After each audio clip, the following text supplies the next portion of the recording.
بہت زمانے پہلے کی بات ہے۔ کسی علاقے میں ایک بادشاہ رہتے تھے۔ اس کی ایک بہت ہی خوبصورت اور اکلوتی بیٹی تھی۔ اپنی خوبصورتی اور دولت کی وجہ سے وہ شہزادی بہت مغرور اور گھمنڈی ہو گئی تھی۔ جب بھی اس کی شادی کا پیغام آتا تو وہ اس کو ٹھکرا دیتی اور آنے والے مہمانوں کا مذاق اڑاتی اور انہیں ذلیل کرتی۔ ایک دن بادشاہ نے شادی کی نیت سے آئے ہوئے تمام مہمانوں کو بلایا۔ سب مہمان اپنے اپنے مرتبے کے حساب سے کرسیوں پر بیٹھ گئے۔ شہزادی بھی اس دعوت میں اپنی نوکرانیوں کے ساتھ بڑی مغرورانہ انداز میں آئی۔ وہ جس نوجوان کے پاس سے گزرتی اس کو بڑی حقارت اور نیچ نظروں سے دیکھتی۔ جب ایک شہزادے کے پاس پہنچی جو بہت موٹا تھا تو اس نے اپنی نوکرانیوں سے ہنستے ہوئے کہا، یہ موٹا بھینس کون ہے؟ دوسرے کو دیکھ کر کہا کہ یہ سب تو بالکل نمونے ہیں۔ ایک شہزادہ بہت ناٹا تھا تو اس نے کہا کہ ذرا اس چھوٹے بچے کو تو دیکھو۔ ایک نواب بہت گورا تھا۔ شہزادی نے اسے سفید چوہا کہہ کر پکارا۔ ایک امیر کا رنگ لال تھا تو اس کو مرغے کی کلغی کہہ کر پکارا۔ اسی طرح وہ ہر طرح کے امیدوار کو بے عزت کرتی رہی، لیکن وہ ایک بادشاہ کو دیکھ کر بہت ہنسی کیونکہ اس کی داڑھی بہت لمبی تھی۔ اس نے مذاق اڑاتے ہوئے کہا، ذرا اسے تو دیکھو، اس نے اپنے چہرے پر کیسی جنگل جھاڑ اگا رکھی ہے۔ بادشاہ نے جب دیکھا کہ اس کی بیٹی نے مہمانوں کی بہت بے عزتی کی ہے تو اسے بہت غصہ آیا۔ اس نے بھرے دربار میں اعلان کیا کہ شہزادی پسند کرے یا نہ کرے، مگر اب میں اس کی شادی کسی فقیر سے ہی کروں گا۔ اس اعلان کے بعد تمام لوگ وہاں سے چلے گئے۔ کچھ دیر کے بعد ایک آوارہ گویا فقیر آیا جو گلی کوچوں میں گھوم کر گانا گایا کرتا تھا۔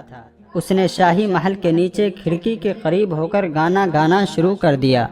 بادشاہ نے اس کی آواز سنی تو ایک نوکر کو حکم دیا کہ اس فقیر گویے کو اندر بلاؤ۔ وہ نوکر پھٹے پرانے کپڑوں میں فقیر گویے کو لے آیا۔ اس فقیر نے بادشاہ اور شہزادی کے سامنے بہت ہی اچھا گانا گایا اور بادشاہ سے انعام مانگا۔ بادشاہ نے کہا، تم نے بہت اچھا گانا گایا ہے، میں تمہیں بہت اچھا انعام دوں گا۔ میں اپنی اکلوتی خوبصورت بیٹی کی شادی تم سے کروں گا۔ جب شہزادی نے سنا تو وہ بدحواس ہو گئی۔ وہ بہت روئی، گڑ گڑائی، مگر بادشاہ نے اس کی ایک نہ سنی۔ بادشاہ نے اسے ڈانٹتے ہوئے کہا، میں نے مہمانوں کے سامنے قسم کھائی تھی کہ تمہاری شادی کسی فقیر سے کروں گا، اب میں وہ قسم پوری کروں گا۔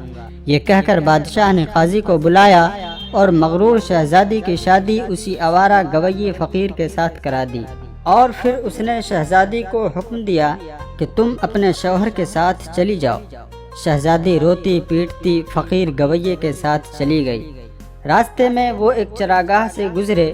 اتنا بڑا چراگاہ دیکھ کر وہ شہزادی حیران ہو گئی۔ اس نے فقیر شوہر سے پوچھا کہ یہ چراگاہ کس کا ہے؟ اس فقیر نے جواب دیا، میں نے سنا ہے کہ تم نے داڑھی والے بادشاہ کا مذاق اڑایا تھا، یہ چراگاہ اسی کا ہے۔ اگر تم اس سے شادی کر لیتی تو یہ تمہاری ملکیت ہوتی۔ شہزادی نے ٹھنڈی آہ بھرتے ہوئے کہا کہ میں نے یہ کیا کیا۔ اس کے بعد وہ خوبصورت باغوں میں پہنچے۔ ان کو دیکھ کر شہزادی نے پھر پوچھا کہ یہ کس کے ہیں؟ فقیر نے آہستہ سے کہا کہ یہ باغ بھی اسی داڑھی والے بادشاہ کی ہے۔ شہزادی نے افسوس بھرے لہجے میں کہا، میں بھی کتنی بد نصیب ہوں۔ پھر وہ ایک عظیم الشان شہر میں داخل ہوئے۔ اتنا بڑا اور خوبصورت شہر دیکھ کر شہزادی حیران رہ گئی۔ شہزادی نے پوچھا، اس شہر کا مالک کون ہے؟ فقیر نے اسے بتایا کہ یہ شہر بھی اسی داڑھی والے بادشاہ کا ہے۔ اگر تم اس سے شادی کر لیتی تو یہ سب کچھ تمہارا ہوتا۔ شہزادی نے پچھتاتے ہوئے کہا کہ میں نے بہت بڑی غلطی کر دی، کاش میں اس سے شادی کر لیتا۔ فقیر شوہر نے ناراض ہوتے ہوئے کہا، مجھے اس سے کوئی مطلب نہیں، مگر میرے ہوتے ہوئے تم دوسرے مرد کی بات کیوں کر رہی ہو؟ کیا مجھ میں کوئی کمی ہے؟ اس طرح کی باتیں کرتے ہوئے وہ ایک چھوٹی سی جھوپڑی کے قریب پہنچے۔ پہنچتے ہی شہزادی نے پوچھا کہ یہ کیسی گندی اور چھوٹی سی جھوپڑی ہے، یہ کس کی ہے؟ فقیر نے کہا کہ یہ میرا گھر ہے اور یہی وہ جگہ ہے جہاں ہم دونوں کو زندگی گزارنی ہے۔ شہزادی نے کہا تمہارے نوکر کہاں ہیں؟ فقیر نے کہا ہمیں نوکروں سے کیا کام، تم ہر کام کر سکتی ہو، اب اندر چلو اور میرے لیے کھانا بناؤ، میں بہت تھک گیا ہوں۔ اب چونکہ شہزادی کو کھانا پکانا نہیں آتا تھا، اسی لیے فقیر نے اس کی مدد کی اور کچھ دیر کے بعد انہوں نے الٹا سیدھا کھانا بنا کر کھا لیا اور سو گئے۔ دوسری صبح فقیر نے شہزادی کو جگایا اور گھر صاف کرنے اور دوسرے کام کرنے کو کہا۔ شہزادی تمام دن کام کرتی رہی اور جلی کٹی باتیں بھی سنتی رہی، مگر صبر کے سوا کوئی چارہ نہیں تھا۔ اسی طرح انہوں نے کئی دن گزار دیے اور پھر ایک وقت ایسا آیا کہ ان کے پاس کھانے کے لیے کچھ بھی نہ تھا۔ ایک دن فقیر نے کہا کہ میں نے جو کچھ جمع کیا تھا ختم ہو گیا، اب تمہارے کمانے کی باری آ گئی ہے، میں تمہیں بانس لا کر دیتا ہوں، تم اس سے ٹوکریاں بنانا۔ یہ کہہ کر وہ جنگل کی طرف چلا گیا اور بانس کاٹ کر لے آیا۔ شہزادی نے ٹوکریاں بنانی شروع کر دی۔ اس کے پہلے کبھی ایسا محنت کا کام نہیں کیا تھا، اس لیے اس کی انگلیاں زخمی ہو گئی اور اس سے خون بہنے لگا۔ یہ دیکھ کر اس کے شوہر نے کہا میرا خیال ہے کہ تم یہ کام نہیں کر سکتی، میں تمہیں کچھ سوت لا کر دیتا ہوں، تم اس سے کپڑا بن لینا، مگر وہ یہ بھی نہ کر سکی۔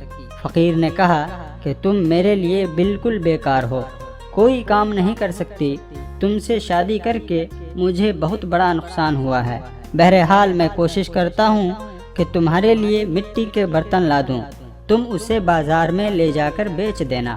مگر اس شہزادی نے کہا کہ جب میں بازار میں کھڑی ہوں گی تو میرے ملک کے لوگ مجھے اس حال میں دیکھ کر خوب ہنسیں گے۔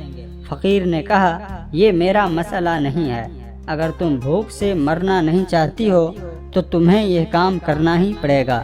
جب وہ شہزادی بازار میں برتن بیچنے کے لیے گئی تو ایک خوبصورت لڑکی کو بازار میں لوگ دیکھتے تو اس پر ترس کھا کر کچھ نہ کچھ خرید لیتے۔ اسی دوران ایک بدمزاج سپاہی وہاں سے گزرا، اس نے بازار کی بیچ میں برتن رکھے ہوئے دیکھ کر سبھی برتن کو لات مار کر توڑ دیا اور کہنے لگا کہ آئندہ اس طرح راستے میں مت رکنا۔ شہزادی بہت پریشان ہوئی، اس نے سارا واقعہ گھر آ کر اپنے شوہر کو بتایا۔ شوہر نے کہا تم انتہائی بے وقوف ہو، تم سے کس نے کہا تھا کہ بیچ بازار میں برتن لے کر بیٹھ جاؤ، آخر وہاں سے لوگوں کو گزرنے میں دشواری ہوتی ہے، میرا خیال ہے کہ یہ بھی تمہارے بس کا کام نہیں ہے۔ خیر میں شاہی محل جاؤں گا، شاید وہاں تمہارے لیے کوئی کام نکل آئے۔ یہ کہہ کر وہ شاہی محل روانہ ہو گیا۔ شام کو فقیر نے گھر واپس آ کر کہا کہ شاہی محل میں تمہارے لیے ایک مددگار باورچن کی جگہ خالی ہے، چلو اب کم سے کم ہمیں کھانے کو خوب مل جائے گا۔ اور اس طرح ایک مغرور شہزادی ایک مددگار باورچن بن کر رہ گئی۔ وہ ہر روز صبح سے شام تک باورچی خانہ کے سارے کام کرتی تھی اور شام کو لوگوں کا بچا کھچا کھانا لے کر وہ واپس گھر آ جاتی اور اس طرح دونوں میاں بیوی کا گزارا ہو جاتا۔ محل میں آئے ہوئے اسے کچھ ہی دن گزرے تھے کہ اس نے سنا کہ محل میں کوئی شادی کی تقریب ہونے والی ہے۔ جب شادی میں مہمان آنا شروع ہوئے تو شہزادی باورچی خانہ کی کھڑکی سے دیکھ رہی تھی، ہر طرف بڑی شان و شوکت اور دھوم دھام نظر آ رہی تھی، لیکن شہزادی اپنی قسمت پر آنسو بہا رہی تھی اور اپنے غرور، گھمنڈ اور اپنی بے وقوفی پر پچھتا رہی تھی۔ اسی دوران کچھ نوکرانیاں آئی اور انہوں نے اسے بہت مزیدار کھانے دیے جو اس نے ٹوکری میں رکھ لیے اور گھر کی طرف چل پڑی۔ ابھی وہ محل کے دروازے سے گزر ہی رہی تھی کہ اچانک ایک خوبصورت لباس میں ایک شاندار اور خوبصورت شخص نے اس کا راستہ روک لیا۔ شہزادی نے نگاہ اٹھا کر دیکھا تو وہی داڑھی والا بادشاہ نکلا جس کا اس نے خوب مذاق اڑایا تھا۔ وہ ڈر اور شرم سے کانپنے لگی، اتنے سارے لوگوں کو دیکھ کر اس کا اپنے اوپر قابو نہ رہا اور گھبراہٹ میں ٹوکری اس کے ہاتھ سے گر گئی اور اس ٹوکری کا سارا کھانا گر کر بکھر گیا۔ تمام درباری ہنسنے لگے۔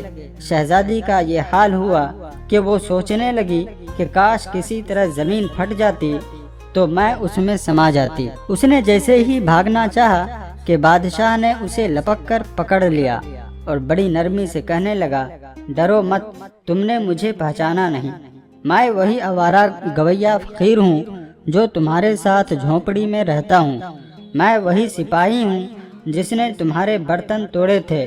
یہ سب کچھ میں نے اس لیے کیا کہ میں تمہیں پسند کرتا تھا اور تم سے شادی کرنا چاہتا تھا۔ اب تمہارے گھمنڈ اور غرور کا علاج ہو چکا ہے اور تمہیں اچھا سبق بھی مل گیا ہے۔ پچھلی باتوں کو بھول جاؤ، دیکھو آج ہماری شادی کی تیاریاں ہو رہی ہیں۔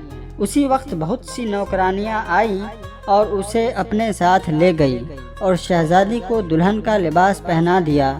وہ دوبارہ ہال میں آئی تو دیکھا کہ اس کے والدین اور اس کے تمام درباری بھی وہاں موجود ہیں۔ سب لوگوں نے اس سے مبارکباد دی۔